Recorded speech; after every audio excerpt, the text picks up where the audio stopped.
la grabación.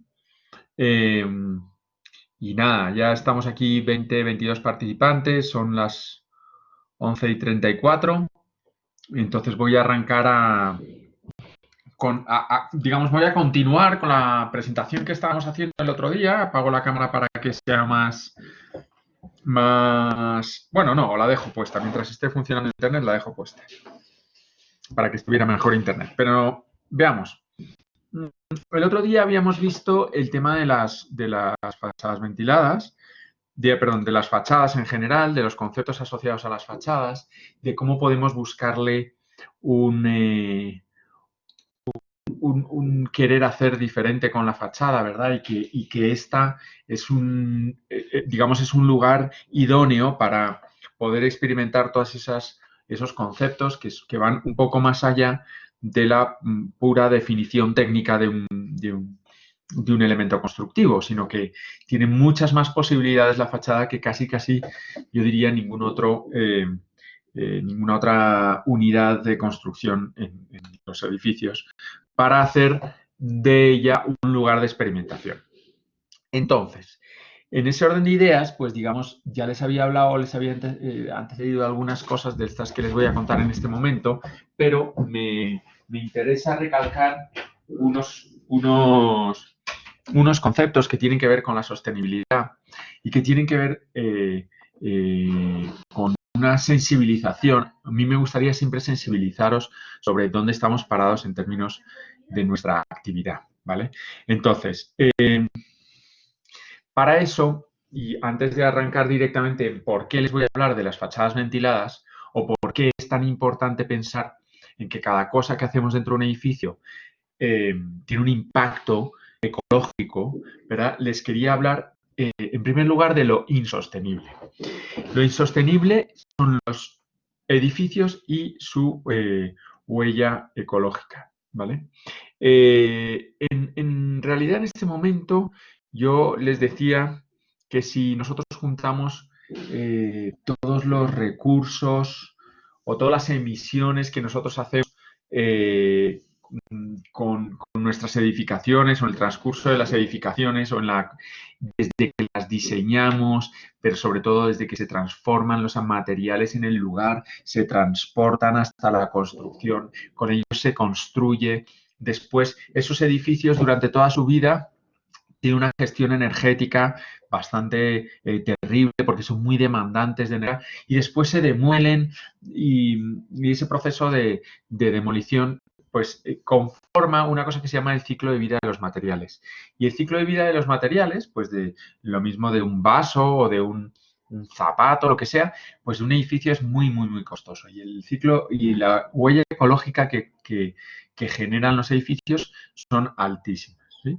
Entonces, cuanto más nos estemos acercando a una comprensión sostenible del problema con nuestras edificaciones, pues digamos, favoreciendo o estamos, digamos, haciendo cumplir los mandatos que nos traen desde el año 98 con los primeros tratados de Kioto, pero de aquí en adelante sobre un aporte de cada uno de nosotros sobre la ecología en general, ¿no? En, el, en este año en este año 98 y en el siguiente protocolo, en el de Kioto, en el de París y en el de Kioto, se establecieron unas cifras que se llamaba el Objetivo 20-20-20. Era un objetivo que en aquel momento parecía muy lejano, pues ya estamos en el 2020, pero ese objetivo tenía que ver con que se consiguiera un 20% de la reducción de la energía emitida en todo el mundo, que el 20% de las energías renovables, perdona, fueran renovables, ¿verdad? Y que todo ocurriera para el año 2000, por eso se llamaba 20-20-20. Esto no se ha conseguido, pero sí se ha avanzado mucho. Es decir, se ha reducido algo el consumo de energía, se están produciendo muchas investigaciones y muchos desarrollos en energías renovables en el mundo y bueno, algo hemos avanzado sobre lo que en aquel momento era un problema serio. Pero en términos de edificio, a lo que se está yendo ahora es al tema de los edificios de consumo casi nulo o triple cero, ¿sí? Que son edificios que no consumen energía externa, que no emiten CO2 y que no generan residuos de demolición. A eso es a lo que se está tendiendo, ese sería como el ideal, ¿sí? Si bien a veces el tema del no consumo de energía, es decir, si uno hiciera un edificio muy, muy experimental, podría no llegar a tener que consumir energía externa. Pero por lo menos que si consumimos energía externa por un lado, estemos generando a través de energías renovables la misma cantidad de energía para que la semisuma de ese consumo sea cero. Ese es como el objetivo, digamos, energético que hay hoy día en el mundo en torno a los edificios y es el mundo en el que a ustedes les ha tocado diseñar, estar y vivir.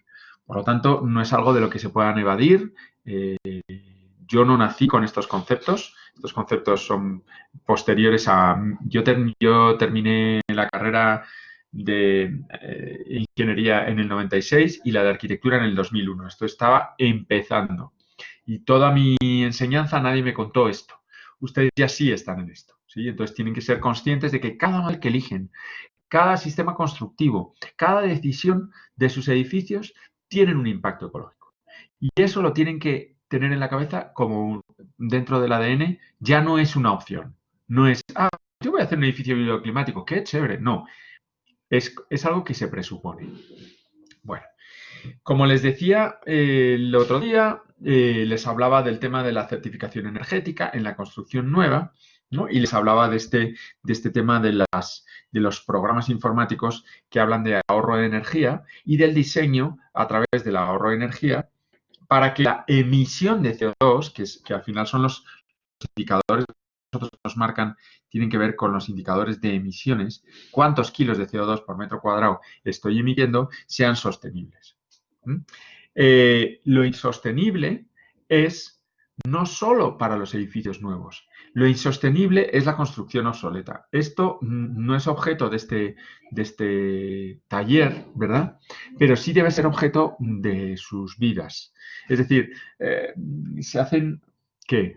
100.000 viviendas nuevas al año. Puede ser, 100.000 viviendas. Pero ¿cuántos millones de viviendas hay en el parque inmobiliario colombiano y mundial que están, que están construidos con una construcción obsoleta que necesitan un reciclaje? No sé si aquí hay una cosa que se llama, para los vehículos, que se llama la ITVM, ¿verdad? Que es el impuesto de transmisión, ¿cómo es esto? Transmisión de vehículos mecánicos, ¿no?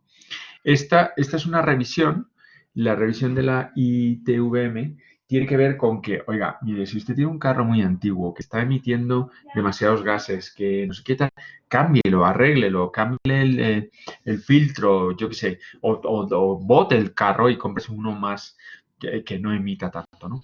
Esto que se ha podido hacer con los carros, se está intentando hacer también con los edificios. Y el futuro de estos edificios es que intentemos hacerles rehabilitaciones energéticas para que un edificio que consume mucha energía, el problema de este edificio no es que la gente dentro está con inconfort terrible, sino que además, para no morirse de frío o no morirse de calor, genera unos consumos energéticos altísimos. Y esos consumos energéticos son emisiones de CO2. Entonces, no le interesa ni al propietario ni al mundo que esta persona esté consumiendo tanta energía. Y por tanto, una rehabilitación energética que básicamente es un buen abrigo, ¿sí? Comprarse un buen abrigo para el invierno y un buen abrigo para el verano, ¿no? Porque los abrigos sirven para el invierno y para el verano, aunque no se lo crean, ya lo verán más adelante. Va a hacer que con estrategias pasivas de diseño, digamos, luego estemos consumiendo menos energía.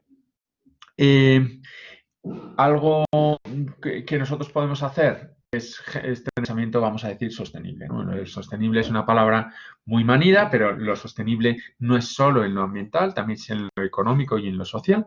Pero por hablar de lo ambiental y lo asociado a los edificios, pues deberemos de poder hablar y acercarnos a la arquitectura a través de una arquitectura bioclimática, ¿no? ¿Qué es la arquitectura bioclimática? Es una arquitectura que pretende regular y minimizar el consumo en base a las necesidades de confort y al estudio pormenorizado de las condiciones de entorno. Entonces, hay palabras clave que es el confort y que es el entorno. Nosotros queremos minimizar el consumo, ¿sí? Pero claro, no es, pues, claro, uno dice, bueno, pues quite la calefacción y listo, chao, como hacemos en Bogotá, ¿no? Pero eso le afecta a nuestro confort. Y el confort está asociado a las enfermedades y el confort está asociado a los estados de ánimo y el confort está asociado a básicamente a la supervivencia de la especie. No es tan baladí, no es una cosa que se pueda tomar a la ligera. Y ahora les voy a hablar de eso. Entonces, si yo para entrar en confort necesito consumo de energía, pues vamos a ver qué estrategias de lectura podemos hacer para que ese consumo de energía no sea tal. Y que estemos en confort. Son las dos variables. En términos de entorno, tenemos que ver si las condiciones en las que nos encontramos son más o menos agresivas para uno u otro factor. Y en esa dinámica podemos ver que cuando nosotros vayamos a construir algo, si sabemos qué confort estamos teniendo que demandar y qué situaciones de entorno tenemos en el exterior, que las sabemos por la ubicación y por la historia de ese lugar, pues podremos hacer acciones, como ya hemos dicho en algunas veces, estrategias de verano, de invierno, en fin. Para eso, y digamos, desarrollar el término de confort interior y de condiciones exteriores, hay que tener como algunas variables en la cabeza.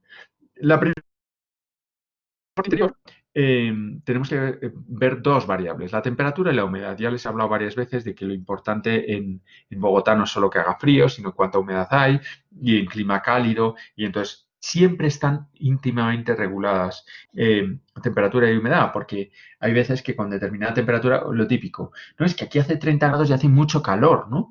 Pero, oye, es que en Sevilla hace 50 grados y la gente sale a la calle igual. ¿Por qué? Bueno, pues porque no es lo mismo el calor húmedo que el calor seco, ¿verdad? Unos dan unas sensaciones diferentes a otros. Entonces hay una relación de ambos que hay que tener en cuenta. En términos de condiciones exteriores, pues podemos ver muchas cosas del entorno, como la temperatura, la humedad, la pluviosidad, el régimen de los vientos, la nubosidad, la irradiancia. Esas son las condiciones del lugar, que son las que tenemos que estudiar y que tienen que estar declaradas en nuestro proyecto desde el principio para saber con qué nos enfrentamos o de qué nos vamos a favorecer en términos de entorno. En esta cosa hay dos conceptos que me parecen muy divertidos y les traigo una anécdota, bueno, una experiencia personal con respecto al tema de la bioclimática. La bioclimática se ha tratado siempre así. ¿Qué quiere decir esto? Estos son modelos a escala de programas informáticos que nos dicen cómo los programas de soleamiento, de temperatura, ¿verdad? Nos van a dar las condiciones de diseño de nuestros edificios. Esto es un input de entrada súper interesante. Pero, sin embargo, yo les cuento que cuando yo llegué aquí a Colombia, y hablando con una gente de Colpatria para una consultoría que les estábamos haciendo, me decía, no, mire, es que nosotros aquí en Colombia somos muy estoicos, ¿sabe usted? Y cuando tenemos frío nos ponemos una chaquetita. Cuando tenemos calor nos la quitamos. Entonces eso del consumo energético a nosotros no nos afecta porque nosotros no estamos inconfortables. Sin embargo, ese estoicismo colombiano entraba en colisión con una cosa que todos los días recibía yo cuando entraba en la universidad, y ustedes saben de qué hablo. Hombre, ¿cómo estás? Uy, qué frío hace hoy, ¿no? Uy, está el día como frío, ¿no? Y la otra cosa que decían era, ¿y qué trancón para llegar a la universidad? Entonces, el frío y el trancón son dos variables que estaban de inicio en todas las conversaciones de las personas con las que yo me juntaba. Y entonces decía, bueno, pues entonces parece ser como que no somos tan estoicos, ¿no? O sea, como que el frío nos afecta. Y digamos, el trancón, pues tiene difícil solución. Creo que se puede solucionar, pero tiene difícil solución. Pero el frío, ¿por qué va a tener difícil solución? O sea, no hace tanto frío. Aquí la temperatura media es de 14 grados. La más baja es de 7, más o menos. O sea, yo en mi país de residencia nos pasamos unos inviernos donde estamos 2 meses a menos de 4 grados por debajo de cero, están tranquilos. En Alemania no te cuento, qué sé yo, y en Laponia hace 30 o 40 bajo cero, no hace 7 grados por la mañana que cuando sales a la calle ya son 13 o 14. Entonces, ¿por qué esa sensación de frío? ¿Por qué? Bueno, nosotros iniciamos una investigación sobre confort térmico, en la cual llevo metido desde hace 6 años, hemos publicado un montón de artículos, pues básicamente yo con un equipo que tengo dentro de la universidad, en el cual la primera tarea que nos pusimos a hacer, y se lo digo porque es perfectamente oportuno para su proyecto, es que nos pusimos a evaluar si efectivamente esta cosa de yo me pongo la chaquetita y me quedo tan tranquilo, ¿es verdad o no es verdad? ¿Hay inconfort en la vivienda en Colombia, en Bogotá, o no lo hay? ¿Sí? Como para a partir de ahí empezar a trabajar si es que en este país se necesitan otro tipo de sistemas constructivos y precisamente otro tipo de fachadas. ¿Sí? Esta era la búsqueda con Colpatria en esa consultoría que me derivó en toda una investigación que llevo haciendo que es muy grande. Pero entonces lo que empezamos a trabajar es con programas informáticos que nos dieran esas modelaciones y con preguntas. ¿Sí? Es decir, oye, ¿por qué no vamos a las personas y les hacemos encuestas? Y entonces al mismo tiempo, en el mismo tiempo y hora y día y espacio y lugar, le vamos a vamos a correr un programa informático y vamos a hacerle una pregunta al mismo tiempo y vamos a comprobar las dos cosas. Eso nos dio unos resultados que están por ahí muy publicados, que es en torno a un término que se llama el Dissatisfaction Orientation, el porcentaje de personas que están en dissatisfaction, el porcentaje de insatisfacción residencial que hay en un lugar por culpa del confort. Esto es una cosa que está muy inventada, que se lo inventó una gente de Berkeley hace bastantes años y que lo que fija es con un tema de programas informáticos, dice, si usted le mete todas las variables de la vivienda donde usted vive y le pega al programa informático, le va a decir cuántas personas en esa misma situación estarían en insatisfacción. ¿Sí? Entonces lo hicimos primero con un montón de viviendas en Bogotá y tuvimos esta gráfica en el cual, dependiendo de si era orientación norte, sur, este, oeste, pues había distintos círculos de insatisfacción. Fíjense en este círculo, que es el círculo del norte, ¿sí? Tenía un entorno de insatisfacción mayor del 60% frente al ideal, que es que sea menos del 10%.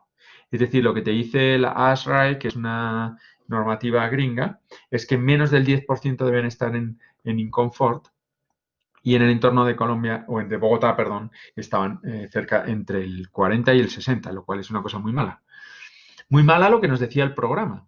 Pero es que luego hicimos las preguntas en el mismo día y a la misma hora y en los mismos lugares a las personas. Y las personas nos contestaron masivamente esto, que es todavía peor. A través de datos de entrevistas descubrimos que los grados de satisfacción llegaban más bien al 80%, 70 al 80%, no al 60%.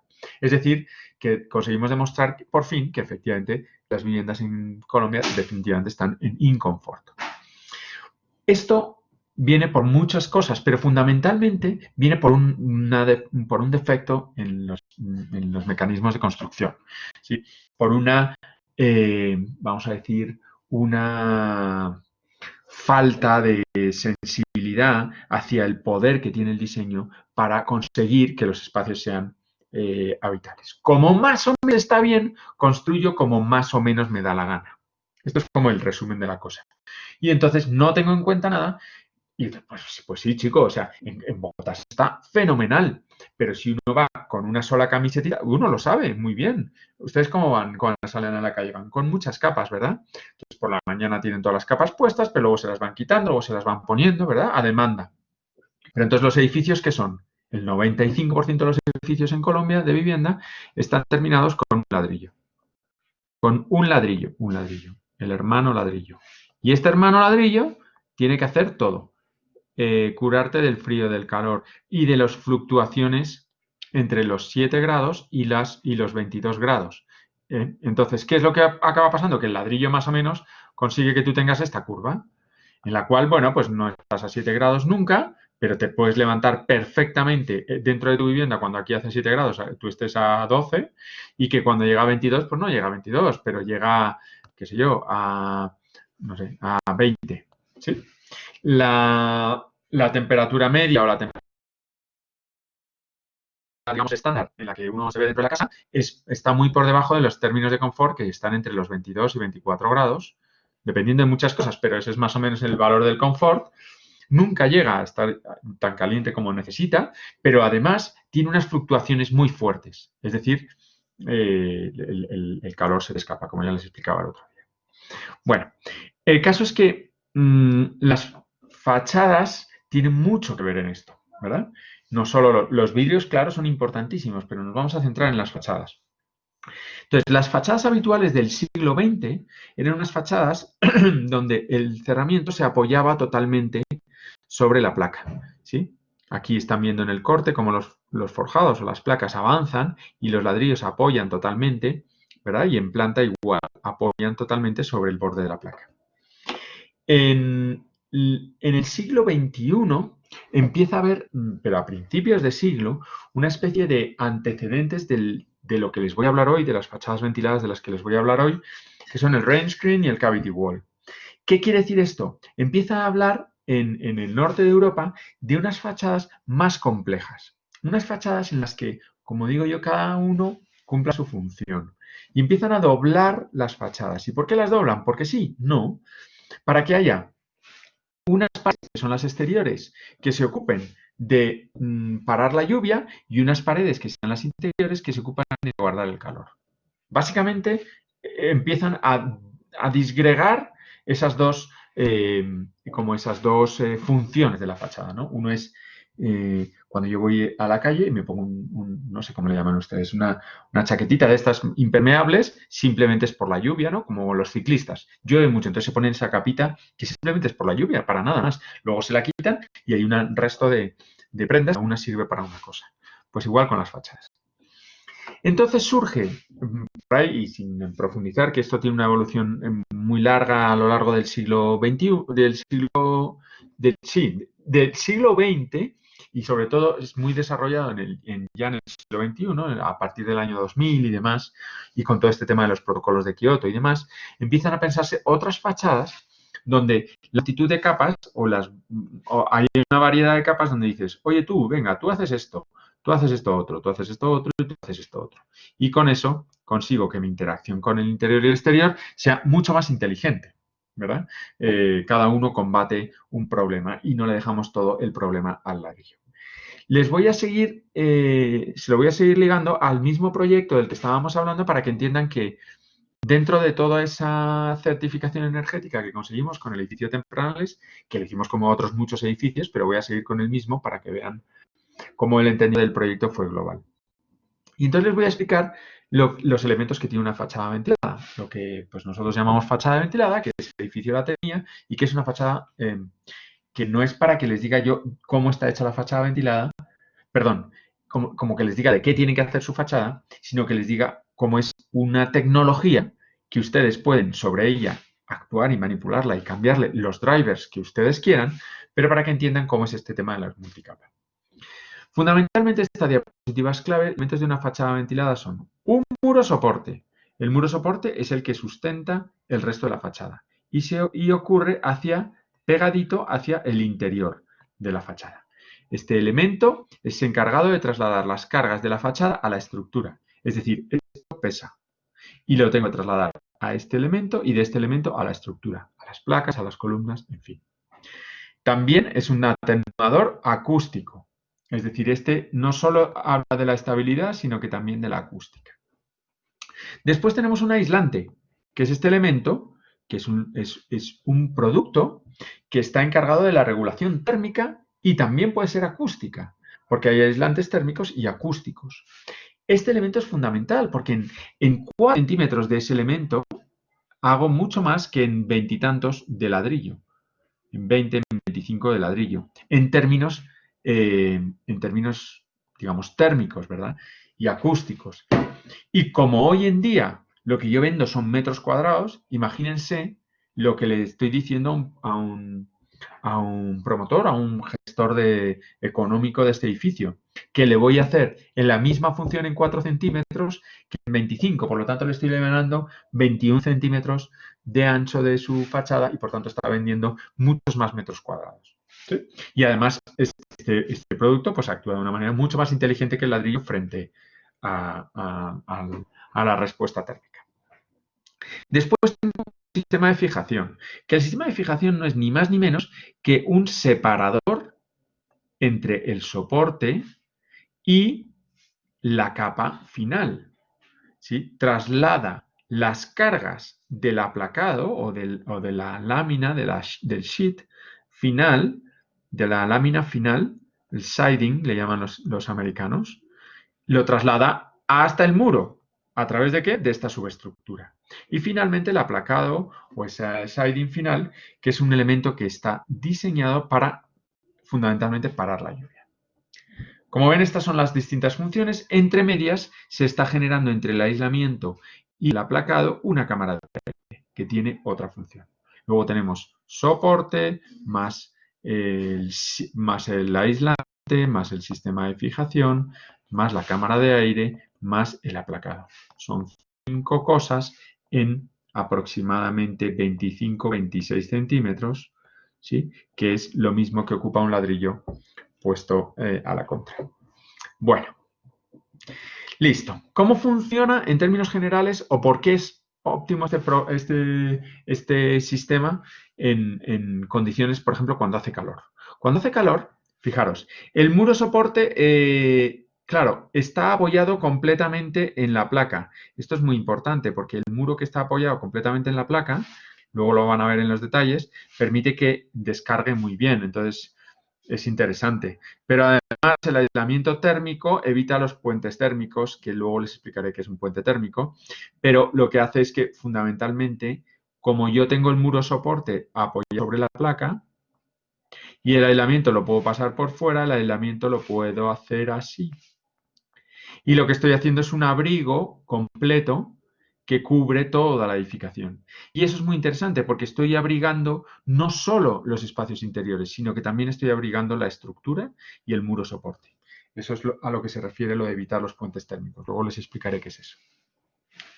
Además hay una cámara de aire que en verano provoca una ventilación que baja la temperatura del aplacado. ¿Qué quiere decir eso?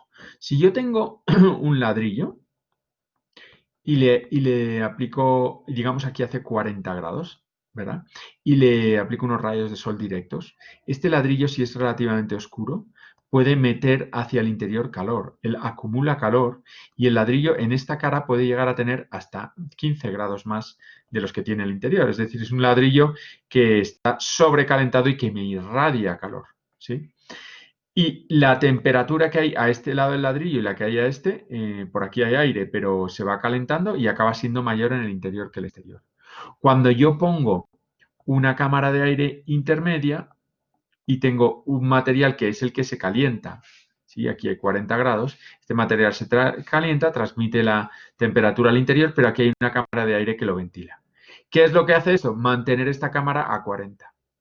El aislamiento va a tener que compartir 40 grados, no 40 más 15. ¿Sí? O sea, la cámara de aire disipa parte del calor que está conteniendo el material exterior. La hoja exterior refleja los rayos solares y ecualiza las temperaturas del interior y del exterior de la cámara.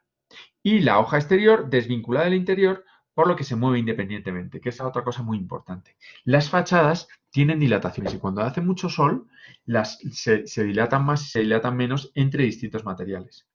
Esta hoja exterior está desvinculada de la del interior y permite dilatarse de una manera diferente y por lo tanto no tener tantos problemas de fisuras y de traslado de carga. Entonces, en ese sentido, cuando es verano, está chévere. Pero ¿qué pasa cuando es invierno? Cuando es invierno, esta misma cámara sirve para evaporar, imagínense, un montón de lluvia. La lluvia hace que por aquí haya agua, ¿no? En el interior de esa cámara. Esa cámara de aire ventila ese agua, evita las condensaciones y hace que el agua no se traslade al interior. ¿Sí? Además, este elemento masivo que está en el interior funciona como un elemento de inercia térmica del que les hablaba el otro día. El aislamiento térmico protege mucho mejor tanto para el calor como para el frío con respecto al exterior, ¿verdad? Y entonces, de nuevo, es un sistema que funciona tanto en verano como para invierno, ¿vale? Sobre todo, y en nuestro caso, en lo que afecta a Bogotá, nos interesa el del invierno. Bueno, les voy a poner cómo es el ejemplo. Esto es una fachada ventilada, son los detalles constructivos del mismo edificio que les estaba enseñando el otro día, donde se ven en planta, primero, el ladrillo interior. Este soporte, ya lo verán, puede ser de muchas cosas. Yo aquí lo hice de ladrillo, pero puede ser de muchas cosas, ya les diré. Y pueden ser en versión húmeda, como es este ladrillo, o en seco. Puede ser un panel de drywall sin ningún problema, con un aislante acústico. ¿Nosotros por qué lo hicimos con ladrillo? Porque de una vez cumplíamos con las condiciones acústicas, con el mismo producto, pero en fin, y porque era más barato. Pero puede ser perfectamente un drywall con un aislamiento acústico en el interior y funciona a la perfección. Por dentro lo forramos de una lámina de drywall pegada y por fuera tiene el aislamiento pegado a este material con un concreto, perdón, un mortero entre uno y otro para evitar una posible entrada de agua, por lo que sea. La cámara de aire, que es este espacio que hay entre el aislamiento y el aplacado, y el aplacado final, que es la piedra. Todo esto medía, creo recordar, 28 centímetros. ¿Sí? 28 centímetros. Y cumplía con todas esas funciones que teníamos. ¿Vale? El sistema de apoyo de ese aplacado, en este caso, fue puntual. Quiere decir que cada una, en este caso de las piedras, tenía un taladro con un pivote para arriba y un pivote para abajo, y una de las piedras se colgaba del taladro por arriba y otra de las piedras, digamos, se le introducía el pivote este del taladro para evitar el vuelco. Si lo vemos en corte, este es el taladro. Las piedras tienen una ranura hacia arriba y hacia abajo, porque cada piedra tiene que sujetarse. Esta misma pieza funciona para sujetar el peso de esta piedra y además sirve en el de abajo para el antivuelco, el vuelco de esta otra piedra. Entonces, cada piedra, digamos, tiene abajo se sustenta y aquí evita el vuelco. Y en la siguiente piedra lo mismo. Entonces, este es el sistema de aplacado. Para que vean, esta es la configuración general, un ladrillo, un aislamiento, una cámara y finalmente el aplacado. ¿Sí? Listo. Entonces, visto en obra o visto ¿qué es? Pues nada, un ladrillo que se coloca desde el interior, es decir, un señor primero desde el interior, sin un andamio, sin necesidad de andamio, coloca el ladrillo, lo coloca de placa a placa, entonces todo el ladrillo apoya 100% encima de la placa, entonces no hay problemas de estabilidad. Y además, una vez que ha colocado el ladrillo, él puede seguir haciendo todas las operaciones dentro de la vivienda. Puede empezar a poner tabiques, instalaciones y no sé qué. Y una vez que tienes el ladrillo, empiezan a actuar al mismo tiempo, que eso es muy interesante en las obras, que se puede actuar en dos cosas al mismo tiempo, por fuera y por dentro. Entonces, una vez que tienes el ladrillo, le colocas estos precercos o estos marcos, que son donde luego van a ir las ventanas, y en el ancho de este marco es donde va a venir embutido el resto del sistema. En este ancho vienen el aislamiento, la piedra y no sé qué, y viene a chocar con esta guía de la ventana. ¿Sí? Entonces, aquí ven cómo se forra, y entonces se forra de un aislamiento, que hay miles de tipos de aislamiento. Los hay proyectados, los hay de estos que son como de lana de vidrio, de lana de roca, los hay más o menos minerales, los hay de corcha, en fin, hay miles de aislamientos en el mercado, que con 4 centímetros haces un montón. Aquí están los señores, veis cómo forran toda la fachada y por tanto la fachada abriga completamente todos los puntos. Aquí detrás hay una placa. Entonces este aislamiento pasa por delante de la placa, pasa por delante de todo y entonces del ladrillo de todo, ¿vale? Y lo forra todo. Y después de esto, con unos anclajes puntuales se empiezan a colocar las piedras. Y las piedras, como ven aquí, enrasan exactamente con el perfil de la ventana. Ahí les ven colocando las piedras. Aquí ven el efecto de la sombra que da en la cámara de aire. ¿Sí? Hay un espacio entre la piedra y el aislamiento. Aquí están forrando con la cámara de aire. Y todo esto que están haciendo desde el exterior, desde el interior ya estaban trabajando. Que digamos, se puede trabajar al mismo tiempo. Estos son los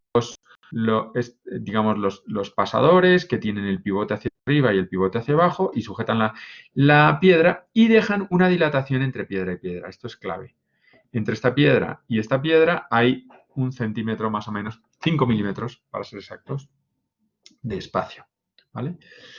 Aquí ven el pivote como está y este es, digamos, desde arriba del todo, ¿no? Donde estaba el peto de la cubierta y ahí ven el ancho del grosor de este elemento, la cámara de aire y la piedra. Bueno, este es un señor terminando la fachada desde arriba, poniéndole una impermeabilización, en fin.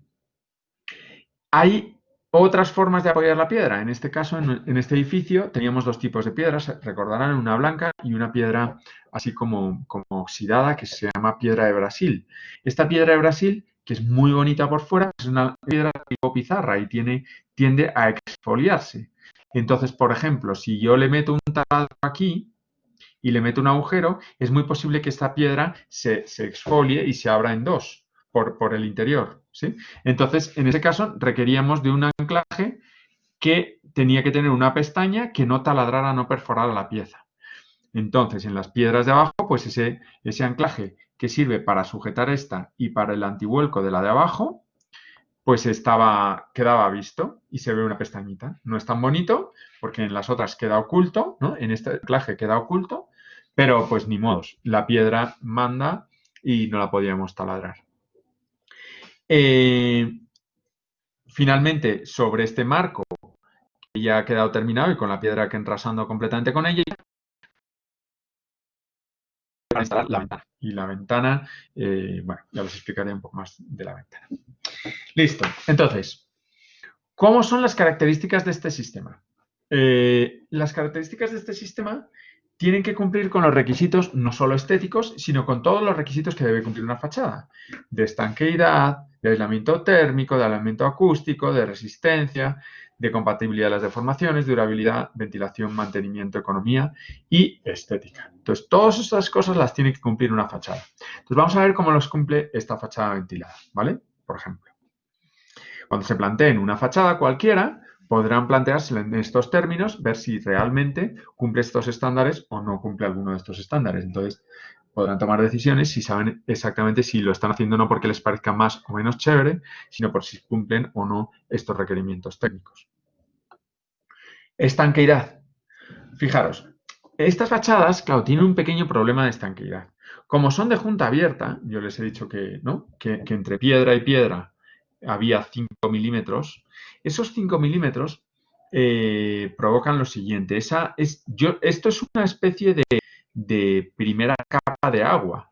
Aquí tenemos el aislamiento y aquí teníamos el ladrillo o el soporte. Entonces, claro, cuando llueve, el agua puede entrar entre estas dos láminas, aquí lo ven, puede entrar y empezar a caminar por esta cara inferior. Claro, yo con el aire voy a poder ventilar esto, pero si este agua es excesiva, puede llegar a mojarme el aislamiento. Si me moja el aislamiento, el aislamiento también tiene esa lámina que yo les enseñaba, tiene una pequeña lámina impermeable por aquí, pero también podría, si la lluvia es muy fuerte, llegar a mojar el aislamiento y entonces lo estropea. Y adicionalmente, si se crea aquí una humedad, podría entrar a través del ladrillo a mi interior. Entonces, claro, todo esto es mucho más protección que solo tener un ladrillo, pero independientemente podría llegar.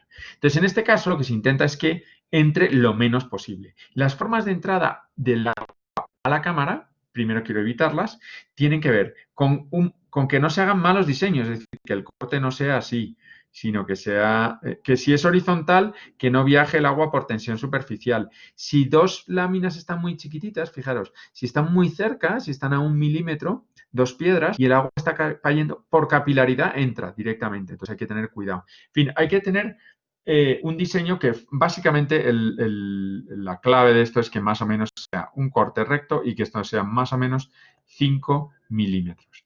Y si el corte puede ser así, mejor, porque el agua no tiene tanta capacidad de subir y entrar, ¿vale? Pero bueno, eso es como temas de intentar no traer el agua dentro de la cámara. Si el agua ya está dentro de la cámara, entonces empiezan a entrar otros temas que están asociados a la presión del aire. Fijaros, la presión del aire es un gran enemigo de las fachadas ventiladas. La fachada que les enseñé que se cayó del SD, se cayó porque era una fachada ventilada y lo que se cayó fue la última capa. Entonces, como la última capa es muy finita, esa última capa está presionada por el aire. Y fijaros esto, es una cosa increíble. Si yo tengo un edificio, vamos a ver, yo creo que tengo aquí ejemplo, exacto. Si yo tengo un edificio y el aire intenta chocar con él, y como no puede chocar, lo esquiva, en el esquivar se están generando unas presiones en la cara a la que ataca el viento y unas como remolinos en la parte de atrás que provoca unas succiones por la parte de atrás. ¿Sí? Esa succión, si se la muestro en este ejemplo, para que se hagan una idea, si yo presiono con aire a 0,1 kilopondios por metro cuadrado en una cara de un edificio, por el efecto del dar la vuelta del aire, se provocan unas succiones en la cara opuesta de 0,5 kilopondios.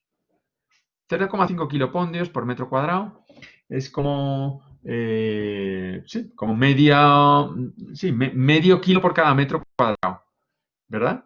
Pero curiosamente se producen unas succiones muy fuertes, justo donde el aire gira. Aquí se produce un remolino muy fuerte que hace una succión de 2 kilopondios por metro cuadrado. Es decir, yo estoy calculando un aire de 0,8, pero estoy teniendo una succión de 2. Quiere decir, estoy teniendo una succión muy fuerte que puede hacer que esta lámina salga volando. Cuando hay tornados en Estados Unidos, lo que ustedes ven son cubiertas volando y fachadas volando. Y esas cubiertas, esas fachadas son la última capa. La última piel es esta piel, que por lo que se ha ido no es por presión del aire. Es decir, cuando el aire le empuja, pues la fachada se pega al elemento resistente, pero cuando hay una succión, se arranca y sale volando. Y es peligrosísima. Entonces, ¿qué es lo importante? Intentar que cuando el aire pega, el aire no, digamos, porque además la succión no se produce solo aquí, que sí, sino que si se mete dentro de la cámara, lo que va a hacer es que el agua que estaba por aquí me va a hacer moverme el agua por dentro de la cámara. ¿Sí? Estos mismos movimientos que ven aquí, digamos, de esquivar el edificio, dentro de la cámara también se están produciendo esos movimientos del agua y el agua no me interesa que el agua se mueva dentro de mi cámara. Entonces, si yo voy a tener una cámara así, lo que hago es que en cada uno de los bordes le meto de arriba abajo una especie de flanches, ¿no? O unos elementos que hagan que la presión no haga que el aire se mueva dentro de la cámara. Y me ocupo de que en estas esquinas estos agarres sean muy fuertes. ¿Para qué son muy fuertes? Para que cuando haya esa succión, este no tire. Entonces, en todas las esquinas, los agarres tienen que ser más fuertes. ¿Vale? Bueno, eso en cuanto al aire. Entonces, en cuanto a la estanqueidad en términos de detalles, ¿qué tenemos que tener nosotros en cuenta? La primera, que el aire no se mueva mucho dentro de las cámaras. Y la segunda, que como la cámara finalmente podemos suponer que en algún momento dado va a tener agua en el interior de esa cámara, el encuentro de la cámara con cualquier objeto constructivo del edificio tiene que tener un detalle específico en el cual yo evalúe cómo voy a hacer para que el agua no me moje esta placa, para que el agua no se deposite aquí y entre por allá, entonces le pongo una lámina. Todo esto que está en raya punto o raya espacio son impermeabilizaciones. ¿Sí? Entonces ahora, el agua cae por aquí y se deposita aquí. Esto es una impermeabilización que hace así y que me va a llevar el agua hasta aquí un sumidero que hay no sé dónde. O que me lo va a sacar por aquí, pero que nunca va a entrar en el interior. Entonces hay que tener mucho cuidado con los encuentros particulares de estanqueidad con el terreno, de estanqueidad, por ejemplo.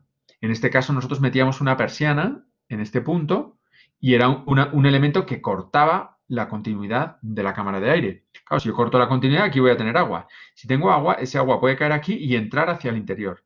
¿Qué hacíamos? Pues encima de cada una de esas ventanas le poníamos una lámina aislante que hacía esto, un trocito de lámina aislante, impermeabilizante. Entonces el agua cae y se va por aquí, y entre las piedras sale.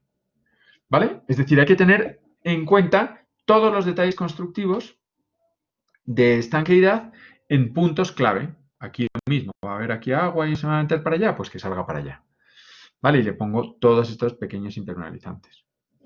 ¿Ustedes se imaginan que yo estoy haciendo este proyecto y están viendo estas fotografías y yo le digo al tipo, oye, mira, ahora se me ha ocurrido que encima de cada una de estas ventanas, de estas 2000 ventanas, me tienes que poner aquí un trozo de lámina impermeabilizante que hace no sé qué y vuelve encima de cada una de ellas. Y además, creo que aquí abajo tiene que ponerme otras porque me va a caer por aquí no sé qué. Y además, cuando llegue aquí encima del papel alzado, tiene que ponerme una lámina impermeabilizante completa encima de esto porque si no sé qué. Y el tipo me va a decir, ok, ya le digo yo ahora cuánto cuesta eso. ¿A qué les llevo con esta reflexión? Si yo no pienso los detalles constructivos, si yo no lo dibujo, jamás lo mido. Si yo mido, digo, voy a hacer una medición de esta fachada y digo que hay 2000 metros cuadrados de fachada ventilada. Ah, listo, perfecto. ¿De qué? De piedra, no sé qué, no sé cuánto. Muy bien. Pero es que si ustedes se imaginan la cantidad de metros cuadrados que tuvimos que poner de impermeabilizaciones extras en el edificio por estos encuentros, fue altísima. Todo eso cuesta plata. Si lo hacen a mitad de obra, pues les costará un montón de plata, porque además el constructor se ensañará con ustedes y les dirá que eso cuesta 5 veces más de lo que cuesta en realidad, ¿verdad? Pero si lo dibujan al principio y lo miden al principio, pues está perfectamente medido, ¿vale?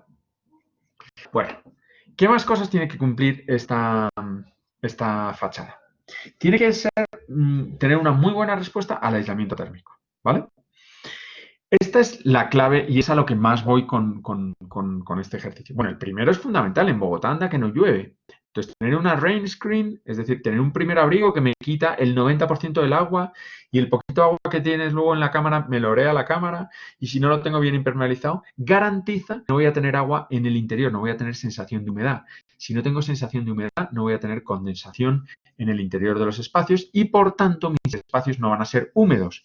Si ustedes tocan las esquinas de las ventanas de sus casas, casi todas las esquinas estarán frías. ¿Sí? Muchas de ellas tendrán moho.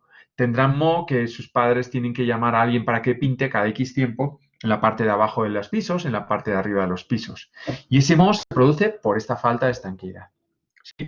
Asociado, además, a una cosa que tiene mucho que ver con esto del aislamiento térmico. Y ahora les cuento. Bueno, el aislamiento térmico es fundamental para el bienestar de las personas. Como les decía, humedad más temperatura, ¿verdad? Y vamos a ver cómo funciona un aislamiento. Mira, hay varios tipos de aislamiento. Por un lado está el aislamiento conductivo. El aislamiento conductivo lo dan los materiales aislantes y es la capacidad que tiene un material de no dejar que el calor lo traspase o el frío lo traspase desde una cara hasta la otra.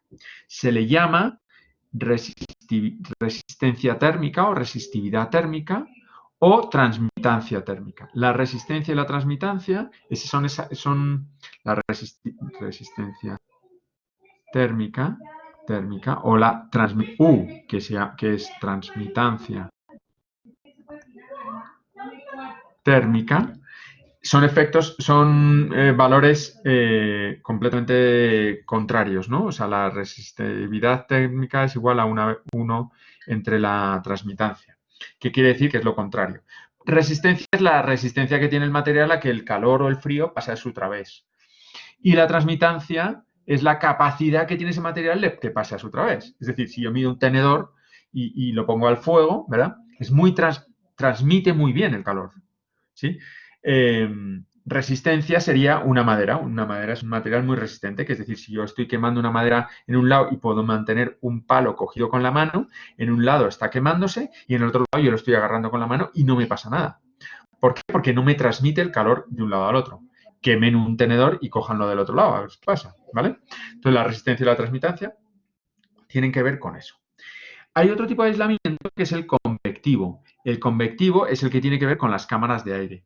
Cuando yo acumulo mucho calor en una cámara o en un lugar o en un material, si yo le paso una cámara de aire por detrás, ecualizo las temperaturas que hay en el exterior a un lado y al otro de la cámara. Es decir, este material que por aquí es caliente, cuando le paso el aire, pasa a estar igual el aire a la misma temperatura que el otro lado. El aislamiento radiante tiene que ver con los materiales reflectantes, es decir, si este material de fuera es reflectante, va a haber una gran cantidad del calor que le llega que lo refleje. Porque como ustedes saben, cada uno de estos materiales hay una parte del calor que lo reflejan, hay una parte que lo absorben y hay una parte que lo transmiten. Entonces, si es más reflectante, pues menos calor me va a entrar. Luego, el aislamiento orgánico para superficies vegetales, que no es aplicable a este tipo de fachadas, ¿verdad? Y el concepto que ustedes ya conocen de la estabilidad térmica por inercia. Entonces, ¿cómo funciona una fachada a todo esto? Excepto con el tema vegetal, para todo lo demás esta fachada funciona fenomenal.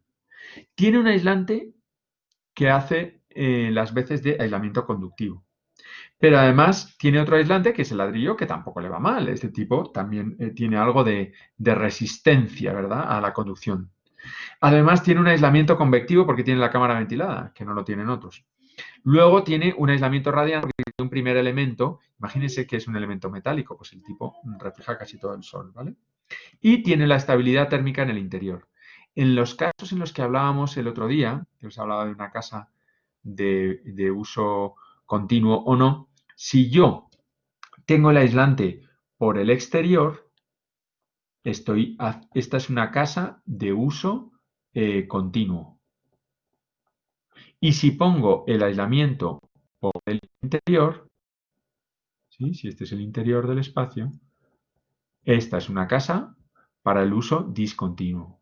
Se lo explicaba el otro día, ¿verdad? Para calentar el aire o para dejar que este elemento funcione como inercia térmica. Entonces, claro, aquí tenemos, es un producto, una fachada ideal para un edificio de viviendas que sea residencial de uso continuo. Porque la inercia térmica que tiene al interior, es decir, el calor que aquí generan los seres humanos, las calefacciones y el aporte calórico que entra del sol y que he conseguido que esta casa esté a 20 graditos y está divina, ¿verdad? Va calentando este muro y por la noche el muro me devuelve el calor. ¿Por qué me lo devuelve? Porque no se puede escapar. ¿Y por qué no se puede escapar? Porque está cubierto con un material continuo. ¿Vale? ¿Entendido, no? Bueno.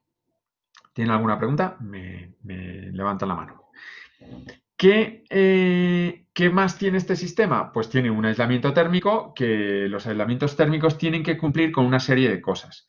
Lo primero y lo más importante, que tenga capacidad aislante, pero luego que cumplan otras muchas funciones, que sea fácil de colocar, que no se queme, ¿verdad? Porque la imagen que les enseñé en la clase pasada del edificio de Moneo, de la maternidad de Moneo, es precisamente se produjo por un chispazo de un tipo aquí abajo soldando no sé qué historias que prendió el aislamiento, y si este aislamiento se quema todo por dentro, ¿vale?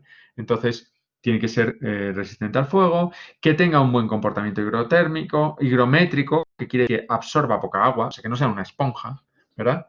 Que tenga un buen comportamiento medioambiental, esto es clave. Es que la mayoría de estos aislantes, como el icopor, como los poliuretanos proyectados, son, sí, muy chévere porque el edificio ya no consume energía, pero en la producción del material se han emitido una cantidad de gases de efecto invernadero terribles, son muy contaminantes en su construcción, ¿vale? Pero hay otros materiales que no lo son.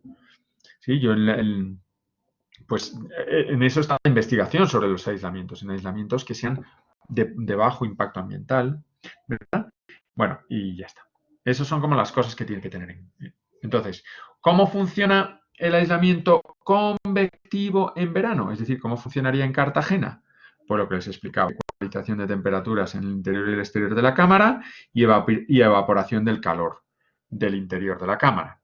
¿Y cómo funciona en invierno, que es el que nos interesa a nosotros? Lo mismo, ecualizo temperaturas entre un lado y el otro, pero sobre todo reducción del grado de ladicidad del aplacado por ventilación a las dos caras. En lugares donde este material puede llegar a tener, vamos a decir, a sufrir heladas, ¿no? Si yo tengo un producto que lo tengo pegado a una pared y se hiela, se puede romper. Es verdad que en Bogotá no hay heladas, no llegamos a las heladas, pero casi. Si yo le tengo una cámara por el otro lado, pues evito que ese material se hiele, ¿vale? Ahora, En términos de aislado radiante, ¿cómo funciona el aislamiento radiante? Lo que les he dicho. Si el sol impacta, hay una parte importante que la reflejo o una parte que si el acabado es oscuro, pues va a dejar que mucha parte del calor traspase. ¿Sí? Y si el aplacado es claro, pues se me va a ir. Entonces, en mi caso en Madrid me interesaba, porque el efecto más importante era sobre el calor, ¿no? Sobre lo que teníamos que luchar, me interesaba un acabado claro. Pero seguramente en Bogotá no importa que sea un aplacado oscuro, porque el aplacado oscuro va a mantener calor y va a tener como calor en esta cámara. Y esta cámara va a estar más caliente que fuera. Entonces, aquí hay 14 grados, pero a lo mejor esta cámara está a 16, 17 grados. Entonces, está perfecto, porque cuando el calor interior de mi edificio esté intentando irse, pues aquí hay 17 grados, no 14. Entonces, hay menos transmisión de calor desde el interior hacia el exterior. Bueno. Aislamiento por estabilidad térmica, ya se lo he explicado. Este es un material en el cual cuando el aislamiento, fijaros esta gráfica, lo que esto es que el calor se va a quedar del lado del aislamiento hacia el interior. Lo que está diciendo esta gráfica es que por aquí hay mucho más calor en el muro y en el interior del espacio, pero que si el aislamiento lo pongo y el muro lo pongo hacia afuera y el aislamiento por acá, no tengo ningún material que tenga inercia térmica. Este material es muy estrecho, no tiene capacidad de recoger la temperatura y mantenerla, ¿no? Bueno, tiene una buena respuesta a las condensaciones y a los puentes térmicos. ¿Qué es un puente térmico? Entonces ahora ya sí os lo explico. Si yo tengo una placa y apoyo el ladrillo encima, y aquí apoyo este ladrillo encima, ¿verdad? Y yo tengo aquí fuera, vamos a poner que hay, no sé, en este espacio interior hay 20 grados, ¿sí? Y aquí en el espacio exterior hay 7 grados. Entonces, ¿qué le está pasando a este? Este concreto está, lógicamente, a 7 grados. Entonces, por aquí está muy frío, está frío, frío. Ustedes saben que cuando yo tengo un espacio interior y en este espacio interior hay mucha humedad, la humedad se va a ir a pegar ¿en dónde? En los puntos fríos. Ustedes saben, es el efecto del espejo mojado en el baño, ¿no? ¿Dónde se pega? En el frío. Entonces, en las esquinas, y por eso les decía que aparecerán humedades en las esquinas, aquí abajo, donde digamos, vamos a decir que es que este muro está súper bien aislado. Está súper bien aislado, entonces es un muro muy estable. Pero claro, si la placa avanza, la placa está en contacto con el frío, ya no está aislada. ¿Sí? Entonces, el truco del aislamiento es que el aislamiento sea lo más continuo posible y que se produzca por fuera. Para que si este material estaba aislado por acá, pues igual lo aíslo todo, aíslo la estructura y no dejo puntos fríos. Y si no dejo puntos fríos, lo mismo me pasa en las ventanas. La ventana es un lugar donde el vidrio puede ser muy aislante, si queremos, pero si el marco es metálico y es muy frío, este va a ser un punto frío. Donde toque este punto, por aquí se me van a generar humedades de condensación, porque está muy frío. Entonces, eso se llama puente térmico. Esto se llama puente térmico. El aislamiento por el exterior y continuo genera un buen abrigo frente al aislamiento térmico. Perdón, frente a los puentes térmicos. ¿Vale? Listo. Entonces, ¿qué es lo que hacíamos nosotros en este edificio? Fijaros los detalles. Esto es una terraza exterior. Este es el interior y este es el exterior. Entonces nosotros cogíamos el ladrillo y forrábamos de aislamiento, este es el aislamiento, hasta todas las estructuras quedaban perfectamente forradas. Por arriba, las terrazas, también les poníamos un aislamiento por fuera. ¿Sí? El único punto de puente térmico que había es este, pero es muy chiquitín, muy pequeñito. Pero como lo había y no queríamos que entrara frío por ahí y que aquí se generara un punto frío, le poníamos algo de aislamiento encima del techo, dentro de las viviendas, unas plaquitas de aislamiento para evitar este pequeño puente térmico. Fijaros qué pequeño es este puente térmico. ¿Vale? Entonces, con eso conseguíamos aislamiento y aislamiento por el exterior, y si aquí hay un punto complicado, pues le pongo un poquito de aislamiento por el interior. De modo que todo sea continuo. No sé, cuando llego a la caja de la persiana, llego a la caja de la persiana persiana y aquí estoy aislado. Y cuando tenga el vidrio, se supone que el vidrio es aislante. Pero ¿qué pasa por aquí? La caja de la persiana era una caja totalmente puente térmico. ¿Sí? Por aquí podía pasar el frío, entonces aquí se me acumularía la condensación y aquí también. Entonces, estas cajas las aislábamos, ¿verdad? Las aislábamos. Entonces, ¿cuál es el truco del aislamiento? El aislamiento hay que ponerlo para cubrir la estructura. Pero además hay un truco y es que si tú puedes ir siguiendo con el lápiz el aislamiento y le puedes hacer una línea continua, ininterrumpida, eso quiere decir que estás tapando todos los puentes térmicos, ¿verdad? Imaginaros que este es el interior del espacio, el que sea, y este es el exterior. Si yo no levanto el lápiz del papel y soy capaz de seguir el aislamiento continuo, es que lo estoy haciendo bien. Si en algún momento dado hago así y luego hago así y luego hago así y lo voy interrumpiendo, cada uno de estos puntos es un puente térmico. Tengo que ir evitando esos puentes térmicos, entonces intento ir poniendo... y considerando que las ventanas son aislantes térmicos. Porque, claro, lógicamente, si yo pongo, fijaros, si yo pongo el aislamiento por aquí, vamos a poner que este es el muro y este es el aplacado exterior. Y yo pongo el aislante por aquí, ¿vale? Y pongo la ventana aquí, lo que pasa es que el puente térmico se encuentra aquí. Porque se supone que la ventana es aislante. Se supone. Entonces lo que tengo que hacer es con este aislamiento dar la vuelta para que llegue hasta la ventana. ¿Sí? Para que con la ventana vaya siguiendo esta línea, tanto en planta como en corte, y todo esté protegido. Ese es el sistema. Vamos a ver, en Colombia no afecta tanto el aislamiento térmico al confort interior, pero sí afecta mucho a las condensaciones, ¿vale?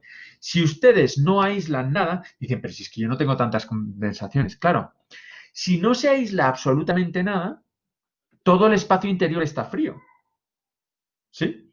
Si todo el espacio interior está frío, pues la humedad se pegará donde le dé la gana. Ahora, el problema es que cuando empezamos a aislar, si yo aíslo una parte, esa parte se queda caliente. Y si no aíslo otra, se queda fría. Ese es el concepto de puente térmico. Es decir, el interior y el exterior está todo helado, pues nada, no hay que preocuparse de esto de la condensación. Se abre la ventana y a correr. Pero si yo empiezo a hacer una realidad un poco estanca y un poco más confortable en el interior y pongo una fachada completamente aislada, pero dejo 3 o 4 fríos, entonces es cuando tengo el problema.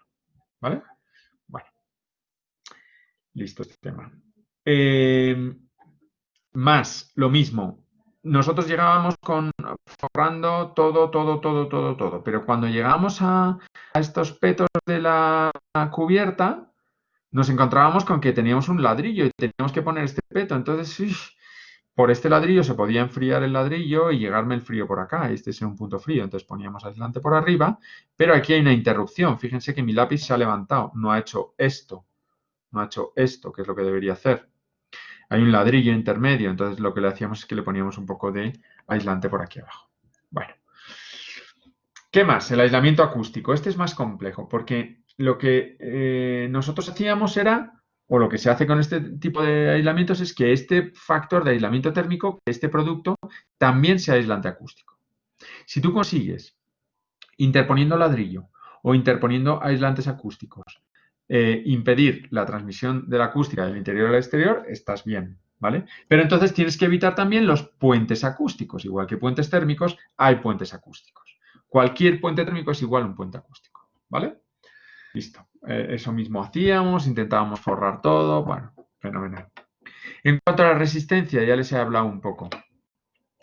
Cuando tengo un muro, como están construidos el 90-95% de los muros de este país, ¿no? Para vivienda, que es apoyando 2/3 del ladrillo y volando 1/3, o sea, lo que se hace es que yo tengo la placa y apoyo el ladrillo así, de tal modo que me sirve para estabilizar la planta de abajo, o sea, aquí descargan esta placa el ladrillo, pero este frente de placa, perdón, se me fue, pero este frente de placa le tengo que pegar aquí una plaqueta, ¿sí? Entonces, toda la estabilidad de este ladrillo se sustenta en estos 2/3, ¿sí? Cuando yo corro este ladrillo y lo coloco o corro el ladrillo o avanzo la placa, que es lo mismo, y apoyo la totalidad del ladrillo, pues es mucha más superficie la que me está aguantando, tanto para presiones como para succiones, como para el peso del ladrillo, en fin, funciona mucho mejor, ¿vale? Aquí ven cómo estas son las placas y el ladrillo apoya totalmente entre una y otra. Y además se retaca o se coloca mortero desde arriba hasta Ya, abajo. pues ya eso es todo. ¿Hola? Hay un micro por No, ahí que sí se... que te sucia solo la silla, que te recomiendo harto. No sé si se manchó. ¿Hay alguien que tiene un micro abierto o algo así? Si podéis comprobar vuestros micros. Listo, ya se fue. Digamos, retaco, o sea, lleno de mortero hasta arriba y hasta abajo para que este elemento esté como apalancado arriba y abajo y si hay efectos de succión y de compresión, pues no se vaya, ¿no? Bueno, ahora, ¿qué soportes puede haber? El ladrillo es una opción y se lo he enseñado y en nuestro edificio elegimos ladrillo, pero a mí me gustaría que exploraran otros, porque hay otros sistemas, hay o sea, hay, ¿cómo se llama? Prefabricados de concreto que pueden hacer las veces del ladrillo de 10 centímetros que llego con unas sogas y lo dejo, pum, puesto sobre el elemento. En otros países lo hacen con madera, ¿no? Estos aplacados son de 10 centímetros, pero son de madera maciza, donde hay mucha madera.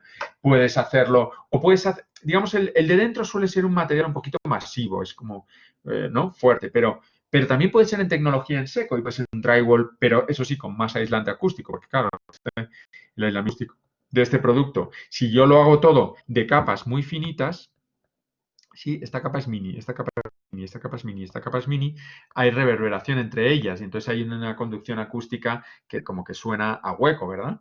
Entonces por eso se suele poner el soporte suele ser sólido. Pero no necesariamente, podría ser un drywall con un buen aislante acústico en el interior, ¿vale?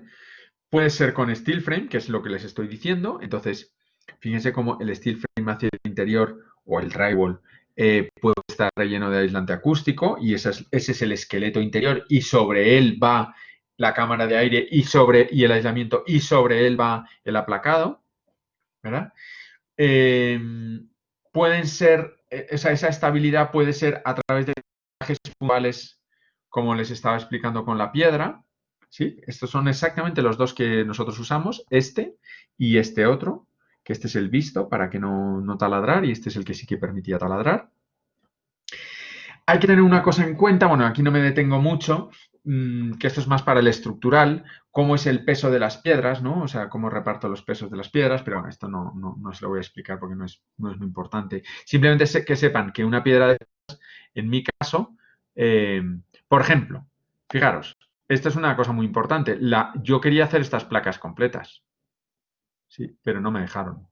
¿Y por qué no me dejaron? Pues porque estas piedras completas son de muy difícil manejo y entonces, pues, y pesan mucho y además estas, como yo solo voy a poder poner dos apoyos aquí y dos antivuelcos aquí, esta piedra era demasiado pesada para estos dos antivuelcos. Entonces me hicieron partirla para colocar unos antivuelcos y unos entre medias, ¿no?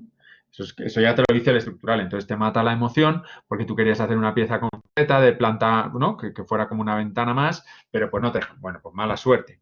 Ahora, ¿qué hace el arquitecto ahí? Puede llorar ¿no? y morir, o puede intentar jugar, ¿no? Y aquí no se nota mucho, pero en la realidad prácticamente esta junta no se ve. ¿Y por qué no se ve? Porque les pedimos que estas piedras tuvieran en donde tenían el agujero para meter, digamos, este elemento que viene así, que tuvieran un rebaje aquí, un rebaje. ¿Y para qué queríamos ese rebaje? Para que, digamos, yo tengo este tornillo y le pongo una placa. Y aquí tengo un palito para arriba y un palito para abajo. La separación entre las dos piedras es exactamente esto, ¿sí? El ancho de esta piececita que viene en horizontal, que es así. este ancho. Entonces lo que hicimos es que estas piedras vinieran así, grande.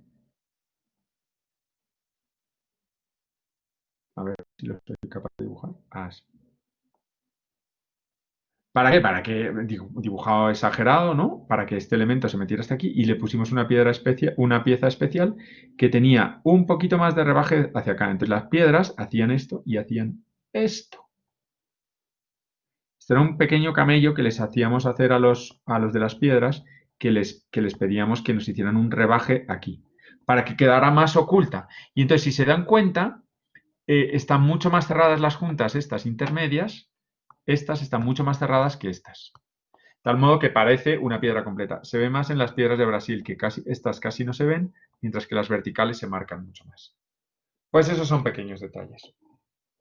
Bueno, lo que les traía en lo siguiente es un ejemplo de otro edificio, para que no se vean que solo he hecho este edificio en mi vida, pero que sí que he investigado mucho sobre este tema de las fachadas multicapa. Y he hecho fachadas por fuera de muchos materiales, muy diferentes, ¿sí? Cada uno, la verdad, cada vez me ha apetecido hacerlo de una manera. ¿Por qué? Porque he ido como investigando distintas tecnologías a ver cuál me resultaba mejor, ¿no? Entonces, en otro edificio lo hicimos, pero con GRC. Ustedes yo no sé si saben lo que es el GRC, pero es otra posibilidad que ustedes tienen. Y aquí Titan desarrolla GRC, tiene GRC. El GRC es, antes existían los aplacados, o sea, los concretos prefabricados. Los concretos prefabricados tienen, como todo concreto, una armadura interior de acero para soportar las tracciones, como ya les he explicado alguna vez. Para la fachada se utilizan unos prefabricados de 10 centímetros, ¿sí?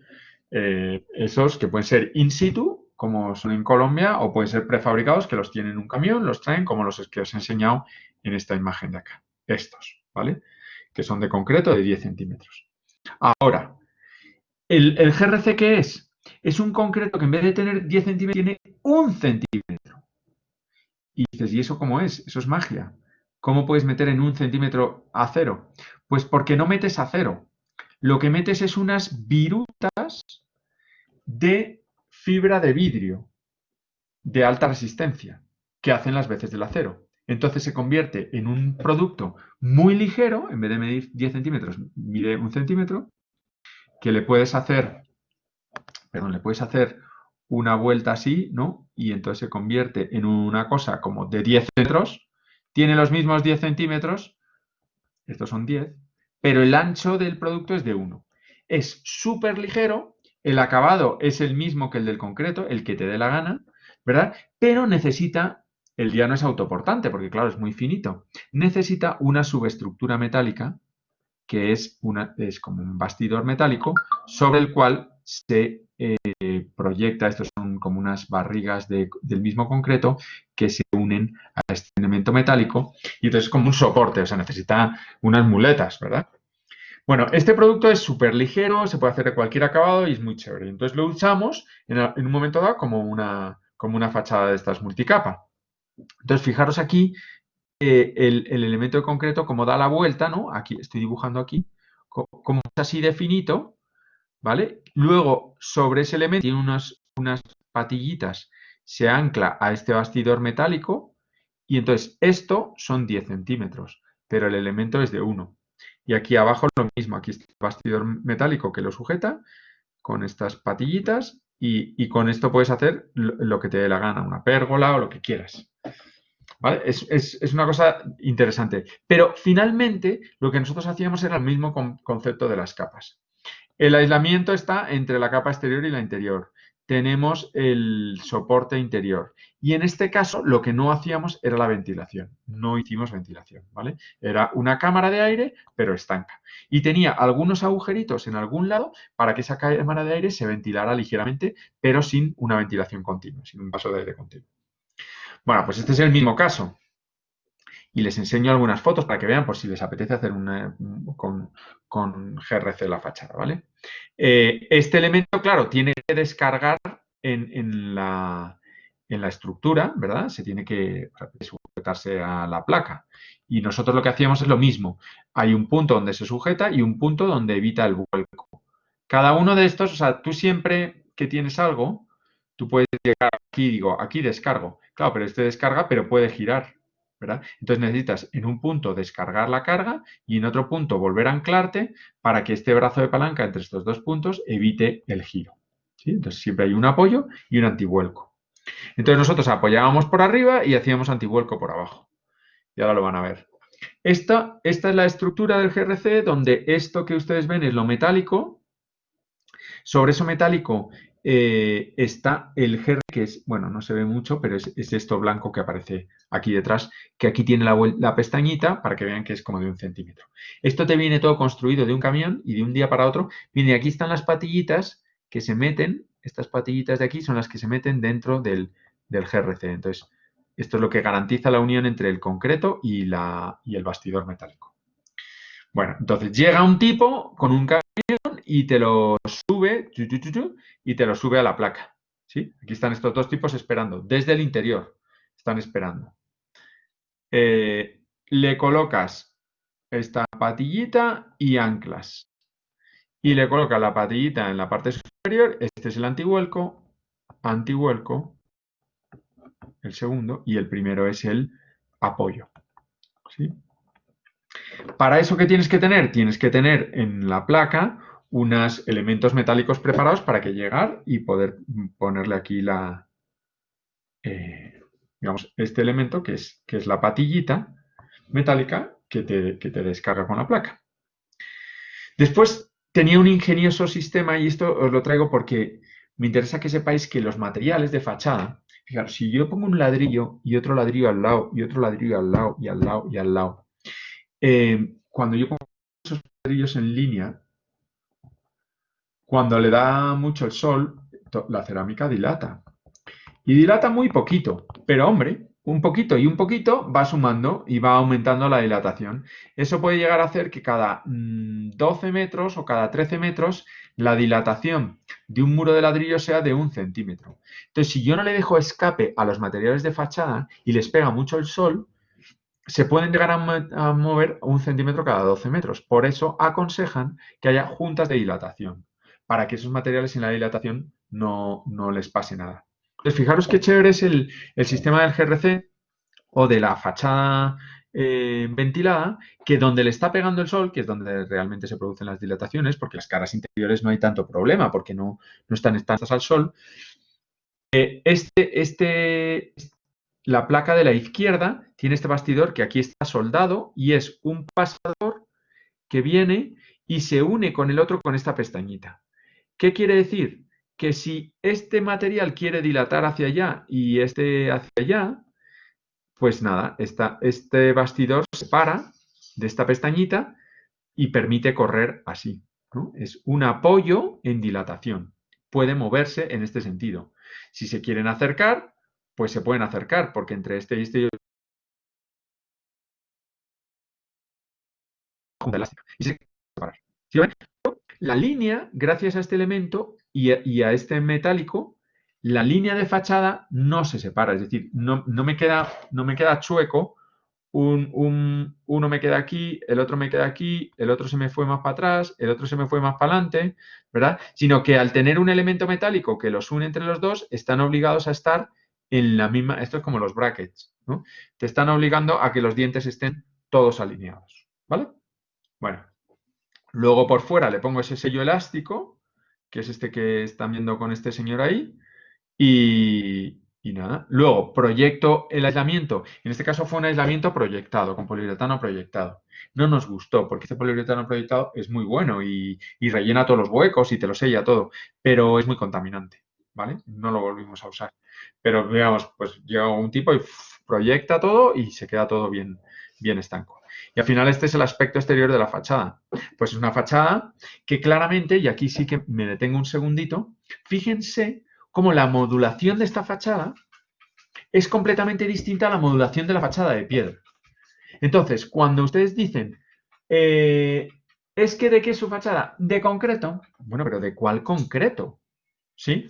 Es de concreto del que he tenido que fundir con esas formaletas como las de Tadao Ando, que ya saben ustedes que hay que poner una junta cada poco tiempo y que tiene unos espadines o esos separadores y que me van a ir dejando unos agujeritos y que además solo puedo tener como esta modulación, ¿verdad? Y es un aspecto totalmente distinto al que les enseñé del Museo de la Naturaleza, que eran unas rayas completamente continuas. ¿O es que es un GRC donde yo puedo traerme un panel completo que es este? Y entonces mi siguiente junta es esta. Entonces, fijaros la modulación. En este caso, pudimos hacer modulaciones absolutamente concordantes con las ventanas, así de grandes. Mi frustración de que yo no podía hacer una piedra más que dividida en dos, pues aquí no ocurría. Aquí yo puedo hacer este panel completo. De hecho, fíjense que les voy a decir una cosa que hicimos falsa. Este panel de GRC es completo. Y este de aquí es completo. Pero a mí me interesaba que se viera esta composición de las ventanas. Y aquí le hice una junta falsa, que una vez puesto el sellante no se ve, ¿verdad? Pero fíjense en esta foto. Aquí ven cómo el panel, este panel, tiene aquí una junta, que, ¿la ven? ¿La ven ahí? Esa junta es una hendidura en el GRC que hace esto. Pero no es una junta de verdad, es una hendidura que yo mandé a hacer. Y va exactamente ahí. Entonces, esta de aquí es una junta verdadera, las que están negras son juntas verdaderas que este tipo está rellenando, pero esta de aquí es una junta falsa. De tal modo que la modulación, fíjense, estas son juntas verdaderas, pero algunas de las horizontales son falsas. Estas son falsas. Pero lo que pasa es que al final queda modulado de una manera perfectamente organizada como a mí me interesaba. ¿Sí? Y esto es lo que hace el arquitecto. Y parece una bobada, pero no lo es. Esto es lo que le da orden, composición y le da un interés y un ritmo a las fachadas. Entonces, dependiendo de qué material hagan, pues están obligados a hacer piedras de este tamaño, ¿verdad? Y el aspecto será el de una fachada en la que hay que hacer unos aplacados de, pues eso, más o menos la media es de 40 por 60, pero están desde esto era como de 40 a 50, esto era como de 1,20, 1,50, no más, ¿sí? No más de eso. A hacer un panel de GRC que puede ir piso-techo, ¿verdad? Esas son las decisiones que seguramente están ustedes modulando en su taller y que son absolutamente fundamentales para el desarrollo de los proyectos y para que le tengan mucho cuidado. Bueno, a partir de aquí les cuento que una vez visto cuál es el soporte del sistema, ustedes pueden entender la variedad de materiales que puedo tener para recubrir.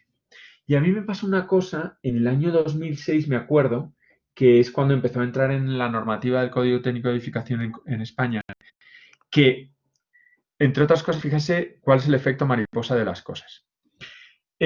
Cuando entró en el 2007, por cierto, está ahora entrando en Colombia la ley de que tiene que haber seguro decenal para todos los edificios. En España pasó en el 2007, 2006. Seguro decenal. ¿Qué quiere decir? Que cuando tú entregas un edificio, durante 10 años tienes la responsabilidad, fijaros, o sea, seguirme este discurso, ¿vale? Que hay un seguro decenal es que como cuando te entregan un carro y te dicen, ¿tienes 5 años de garantía? Pues lo mismo. Un edificio se lo damos con 10 años de garantía. Esto no pasa en Colombia, va a empezar a pasar ahora. Y en España tampoco pasaba. Y de repente de un día para otro pasó. ¿Qué pasó? ¿Qué pasa con las aseguradoras? Que las aseguradoras... Entonces todos dijimos, pues muy chéveres, ¿no? Se lo damos con 10 años de garantía, no pasa nada. Ya, pero las aseguradoras, que son las que juegan con ese dinero, dicen, ok, yo te doy un seguro para ese seguro decenal. Pero entonces quiero saber cómo está hecho ese edificio. Listo, ¿no? Venga a ver cómo lo hacemos. Y lo hacemos súper bien. Ok. Y las aseguradoras empezaron a entrar en la normativa, porque empezaron a decir, oiga. Nosotros hay unos fallos que vemos recurrentes. Claro, esos fallos son los que luego nos van a dar los defectos, por los que luego nos van a demandar y nos van a pedir plata durante esos 10 años los usuarios. Y el fallo más común que veían era el tema del apoyo sobre la placa del 2/3. Porque estas plaquetas, ustedes habrán visto, no sé si las han visto, seguro Yesid sí, y se ha fijado, en la circunvalar, cuando va uno por la 50, creo que es por la altura de la 50, no sé qué, esos edificios altísimos de la derecha que han tenido que desmontar todas las fachadas y volverlas a poner. Porque estos elementos saltan, se fisuran, se oscurecen, no sé qué, cuando se dilatan, brincan, ¿no? Entonces, eso es un defecto de construcción terrible. Eso está asociado a los puentes térmicos, bla, bla, bla. Entonces, los seguros decenales dijeron, oiga, yo quiero una solución para esto. Entonces, primero, a partir de ahora no voy a aprobar, ustedes diseñen lo que quieran, pero yo no le doy el seguro decenal si su producto de plaqueta no tiene detrás un aislamiento. ¿Por qué? Porque yo no quiero puentes térmicos y que el vecino me diga que aquí tiene que pintar. Entonces, al espacio que antes había para colocar una plaqueta, le tenías que interponer un aislamiento. Si a 5 centímetros le pongo un aislamiento de 2 o de 3, quiere decir que la plaqueta es de 1 centímetro. Entonces, esa plaqueta salta. ¿Qué hicieron las aseguradoras de golpe? Pues nada, a lo tonto y sin hacer ningún tipo de normativa, erradicaron este detalle constructivo de todas las construcciones en España, que eran el 95% de las construcciones eran así. Entonces, rápidamente, por un tema normativo o de seguro, vete tú a saber por qué, pero que ojo, que vamos en Colombia, para allá vamos, porque el seguro decenal va a entrar ya y va a pasar lo mismo, porque es que esto es un efecto en cadena clarísimo. Es decir, esto no le importa nada a nadie mientras no hay nadie que tenga que pagar algo. Pero cuando alguien tiene que pagar, entonces ya le importa todo. Entonces, lo que decían es, ojo, o me pone el ladrillo que apoye completamente, o me pone, ¿sí? Pero entonces, ojo con este puente térmico, o me retrocede la placa, me deja el ladrillo pasante y me lo ancla bien a esta placa. ¿Y qué pasó? Que al final la decisión es que las fachadas ventiladas cobraron una importancia impresionante en el 2006. Porque claro, todas las fachadas ventiladas se basan en que avanzas esto, apoyas bien el ladrillo y le pones el aislamiento por el exterior, con lo cual cumples con los dos requisitos, lo de apoyar bien y lo de cubrir el puente térmico. Entonces, esa tontería, a mí es que me tocó cuando salí de la carrera y me tocó toda esta discusión, hizo que en un año que de Construmat o Construtec, una de esas ferias de la construcción en España súper importantes, todo aquel que tenía un material de construcción lo desarrolló o le hizo implementaciones para que te sirviera de material de fachada ventilada. ¿Qué quiere decir esto? Al principio había solo como una o dos fachadas ventiladas con patente que estaban terminadas con una cosa que se llama cementocelulosa, una cosa que se llama Euronit, que era, sí, cementocelulosa, una cosa como de asbesto, medio maluca. Y esa era la única que había. Claro, todo el mundo dijo, listo, yo tengo un ladrillo, pero yo tengo que conseguir con mi ladrillo un producto que sirva para fachada ventilada. Entonces, ¡pa! Sacaron uno. Los metálicos con sus metálicos, los de madera con sus maderas, los de resinas con sus resinas y los de hormigones polímeros con sus hormigones polímeros. Y hubo una feria en que era una cosa divertidísima porque, vamos, les faltaba decir, mira, es que yo tengo unas zapatillas que también las puedes poner de fachada ventilada. Y puedes poner de fachada ventilada, qué sé yo, mira, tengo aquí no sé, un jarrón que también lo puedes poner de fachada. Era divertidísimo. Era producto de todo eso que os estoy diciendo. El tema es que fue tan grande ese desarrollo que yo en ese momento estaba haciendo una especialización, hice un trabajo que luego salió publicado por ahí en algún lado, en el cual era una especie de programa con el cual podías elegir el material final del acabado de fachada ventilada que quisieras en función de tus necesidades, ¿vale? Entonces, bueno, pues fue una investigación que al final acabó en una publicación, pero que demuestra la cantidad, o sea, yo me metí hasta dentro en todos los materiales que había en esa época, que era el 2016, 2006, 2007, o sea, hace 13, 14 años. O sea, ahora hay muchos más, ¿vale? Para que sepan que con la fachada ventilada, por fuera le pueden poner el abrigo que les dé la gana. Y puede ser de metálico, puede ser de madera, puede ser de guadua, puede ser de lo que les dé la real gana, ¿vale? Entonces es muy interesante porque a ese material ya no le pides funciones estructurales, ni le estás pidiendo funciones de aislamiento, ni funciones de nada. Es un aplacado final, ¿verdad? Todas las demás funciones están cumpliendo con las capas del interior, con lo cual la exterior pues puede ser la que queráis. Y empecé a estudiar. Y os dejo este texto, no voy a pasar muy profundamente sobre, pero os dejo en la presentación los materiales que yo fui mirando y las marcas o los fabricantes que fui mirando. ¿Por qué os dejo los fabricantes? Porque, mirad, los arquitectos no nos tenemos que inventar todo. Tenemos que ser suficientemente hábiles para, eh, para integrar distintos desarrollos tecnológicos que están en el mercado. Entonces, si ustedes deciden que es metálico, váyanse a una casa, vean lo que le acabo de decir a este chico cuando me ha preguntado, a Daniel, el que me ha preguntado, ¿cómo era esta cosa de los ladrillos que cuelgan de unos cables? No sé qué. Mírate la patente de Flexbrick. Mírate los detalles de Flexbrick. Que te los manden, les escribes, oigan, estoy desarrollando, que sea mentira, estoy desarrollando un proyecto en Bogotá, no sé qué, ¿me podían mandar detalles constructivos de la fachada? ¡Pum! Te mandan detalles constructivos de la fachada. Con eso, tú dices, ahora, yo voy a coger el Flexbrick, pero por dentro le voy a meter no sé qué, pero luego mis ventanas van a ser no sé cómo. Es decir, ahí es donde está tu magia. Pero en el desarrollo industrial, fiaros de los detalles constructivos. Entonces, lo que yo me hice fue meterme en cada uno de los materiales, entonces, pétreos y cerámicos. Y entonces iba mirando fabricantes, entonces, Bateic, Ipisa, Petrecal, cerámicas, Terreal, Fabetón, Frontex, son marcas y tienen detalles constructivos, ¿vale? Entonces yo me fui en algunos de ellos y analizando muy bien sus detalles constructivos. Una vez, o sea, yo hablé de esto con Camilo, ¿no? con los profesores del taller para ver, les decía, oye, ¿se pueden ir a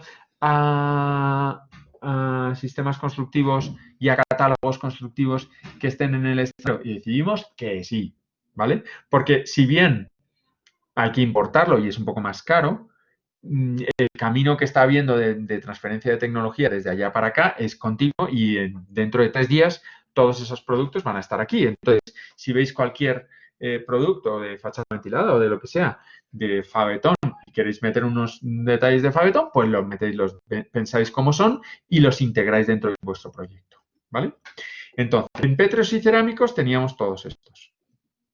En compuestos y multicapa teníamos desde hormigones polímeros, que son una cosa como que se usa sobre todo para encimeras para mesones de cocina. ¿Sí? Bueno, pues se pusieron para fachadas ventiladas.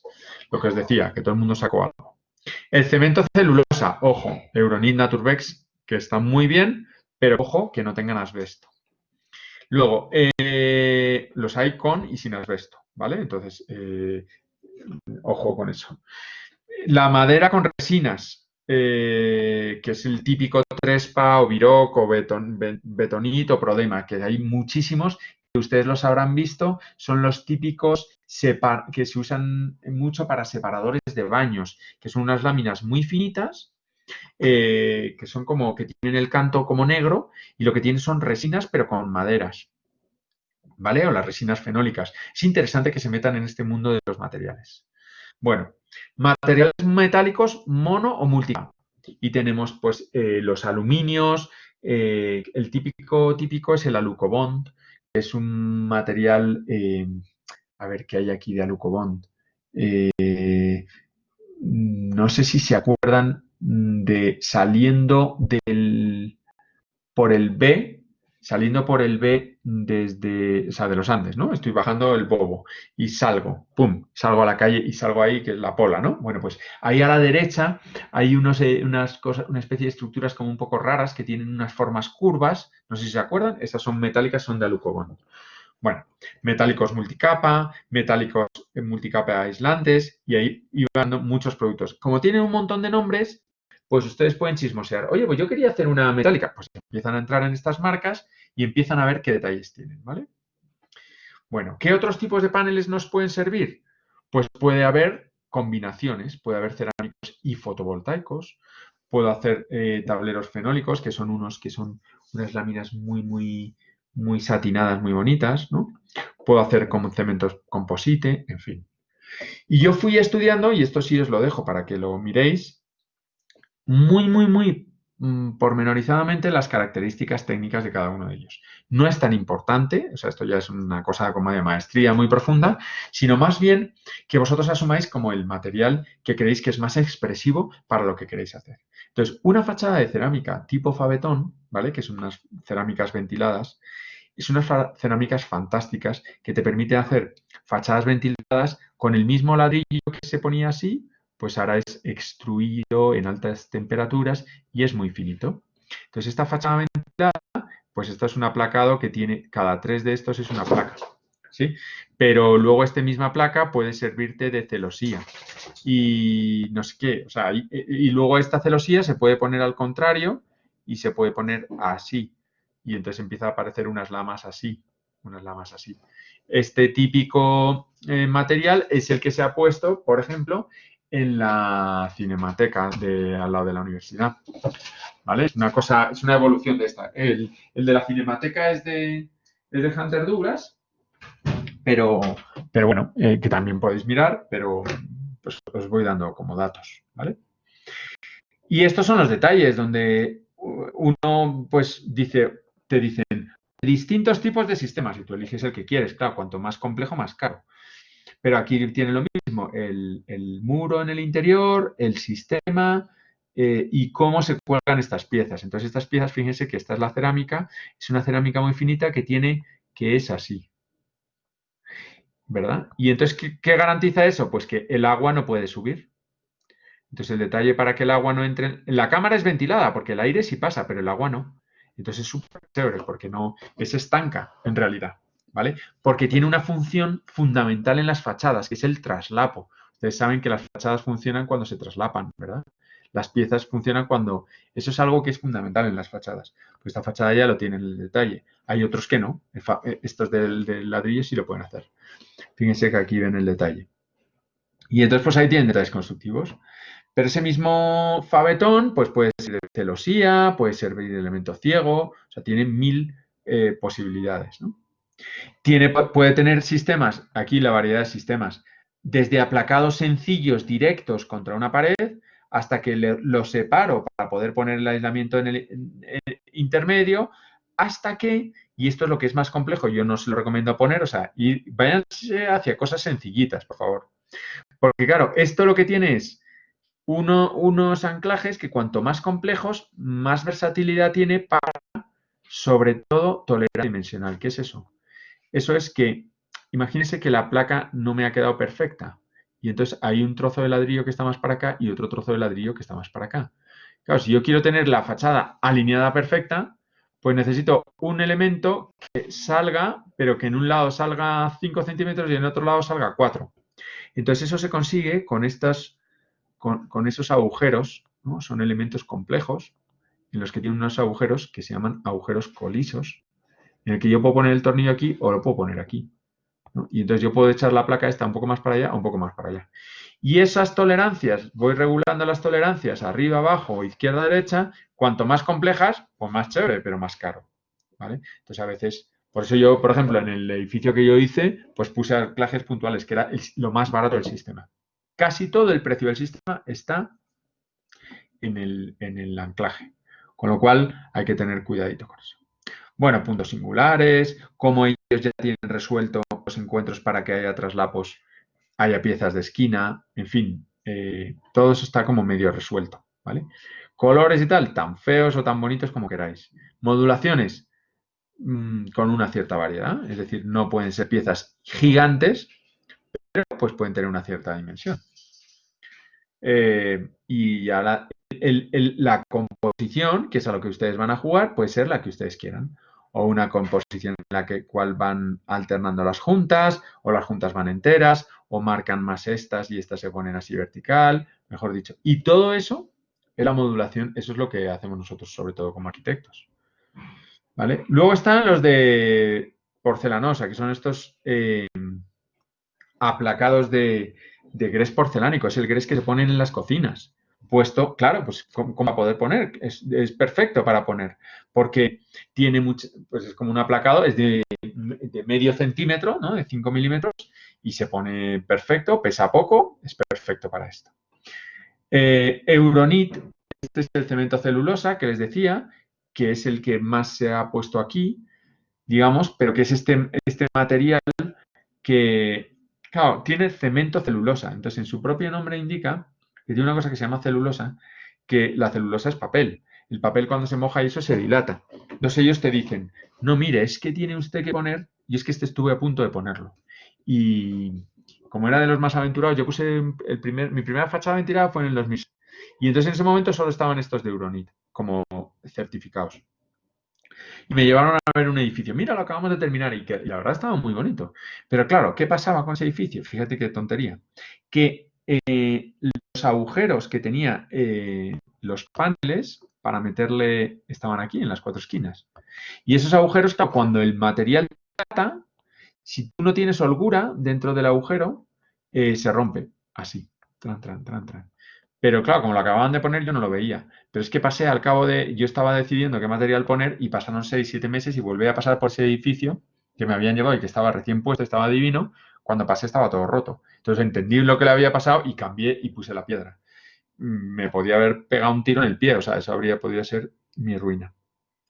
Cemento celulosa, aluminio composite, que les enseño, que son muy bonitos también. Que era un aspecto más metálico, ¿no? El alucoil, que es algo parecido, y ya. Entonces, nada, eso es. Se los dejo ahí los materiales, si tienen más curiosidad de más materiales, pues nada, empiezan a meter en internet y lo empiezan a googlear y eso es infinito, ¿vale? Entonces, ¿por qué les pongo esta posibilidad a la fachada ventilada? Porque les he explicado muchas cosas de una sola vez. Las primeras tienen que ver con temas de estabilidad, de energía, ¿no? de aislamiento y no sé qué. Y las últimas tienen que ver con la estética. Es decir, que el material, tanto hacia el interior, pero sobre todo por el exterior, eh, la expresividad de nuestra fachada debe ser suficientemente versátil para que nosotros seamos los que decidamos qué hacer. Y estas fachadas ventiladas dan una variedad inmensa a ese juego, ¿no? Tanto en materiales como en composición, como en modulación. Y como su ejercicio van a tener que trabajar eso, pues este sistema les permite poner fuera prácticamente lo que quieran. ¿Sí? Entendiendo que cada una de las capas tiene que tener su función, fuera van a poder poner lo que quieran.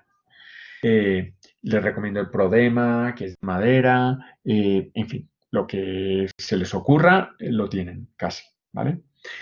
Y, y nada, no sé si se les queda muy loca la presentación, si tienen preguntas. Es un momento perfecto para que me pregunten. Juan Diego. Hola, Juanma, ¿qué tal? Bien, gracias. Cuéntame. Juanma, tenía una pregunta sobre la fachada ventilada. ¿Cómo funcionan eso en las ventanas? ¿Cómo son las ventanas? Sí, sí, o sea, digamos, si está todo el ladrillo, se apoya en la placa, pues, etcétera, todo continuado, pero a la hora de hacer ventanas, ¿cómo funciona? En la presentación hay detalles de cómo son esas ventanas, ¿vale? Pero básicamente lo que haces tú es que le tienes que hacer una especie de marco metálico a la ventana, donde aquí la ventana la colocas donde tú quieras. La puedes colocar aquí. Estoy dibujando en planta, ¿vale? La puedes colocar aquí, aquí, aquí, donde quieras. Y al otro lado está, digamos, el conjunto del cerramiento que tiene el ladrillo o el concreto o lo que quieras. Tienes el aislamiento, tienes la cámara de aire y tienes el aplacado. Que el aplacado puede ser de piedra o de lo que quieras, ¿sí? Y tienes el elemento que sujeta esta piedra. Entonces, este ancho es exactamente el ancho del cajón que tiene que tener la ventana. Y lo último que colocas es la ventana. Entonces, mira, te voy a mostrar porque ahí en en la presentación hay una foto saca de eso, mira. Y esta presentación os la voy a subir, ¿eh? A ver. No, esto era lo de antes. Aquí.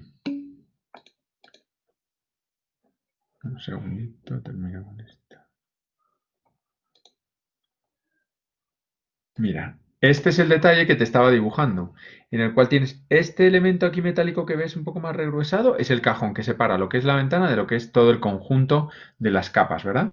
Y cuando lo ves en fotografía, pues aquí tienes el muro a un lado, tienes el cajón que en el futuro va a recibir a la ventana y que tiene el ancho de todo del conjunto de capas. Aquí sigues viendo el cajón, ya casi está inundado, solo le falta un poquito que es el aplacado final. Y en esta foto ves exactamente cómo es la ventana. Es decir, el cajón quedó, el muro hacia allá es todo el conjunto de capas que habíamos visto y hacia acá es simplemente sobre este cajón pegarle la ventana y ya, chao. ¿Lo viste? Correcto, Juanma, gracias. Bueno, no quiero decir que todos tengáis que hacer una fachada ventilada en la... A ver, no me malentendáis, ¿eh? No tenéis que usar todos una fachada ventilada. A ver, vuestros profesores van a decir a ver si Juan Manuel es que tiene una fábrica de fachadas ventiladas. No. Lo que quiero que entendáis de la fachada ventilada es cómo funciona una fachada multicapa. En seco, con distintas capacidades de material exterior, interior e intermedio. Podéis cambiar los materiales, pero cada uno de ellos os va a dar una prestación, un valor, ¿vale? Entonces, ¿cuál es la combinación de los materiales para cumplir con esos requisitos? ¿Sí? Y poder tener variedad afuera y adentro. Entonces, por aquí alguien pregunta, Juanma, en proyecto, digamos, no podemos usar madera como envolvente. ¿Acá sí podríamos utilizarla? Sí, en proyecto no se han dejado usar madera, ¿o qué? Juan David. No, madera no nos dejaron, Juanma. Bueno, O pues a nosotros. vale. Utilizarla como para pisos y para Bueno, acabados. puede ser, pero revisar, como posibilidad, revisar Prodema. ¿Sí? Hay un edificio que está hecho con esta fachada flotante que está es que está aquí al lado de mi casa, en la 134 como uno más, ¿cómo es? 134, 35, debe ser algo así como la 136, esquina con no con la novena, sino con la 10ª. Miren un edificio que hay, que es de unos egresados de los Andes, hecho con un material que se llama Prodema. Prodema, una marca que es una mezcla de maderas con resinas. ¿Sí? Entonces no es la madera típica, sino que es una madera ya evolucionada, mucho más tecnificada y que es una madera que te permite en espesores muy pequeñas, no es una madera típica para lijar, sino que es una composite de madera. Podría ser si uno quisiera ir con madera. Aquí desde luego, la puedes utilizar, sí. Y en taller se lo podríais preguntar a vuestro profesor. Oye, ¿no puedo usar Prodema? Y se lo muestras. ¿Vale? ¿Qué más preguntas, chicos?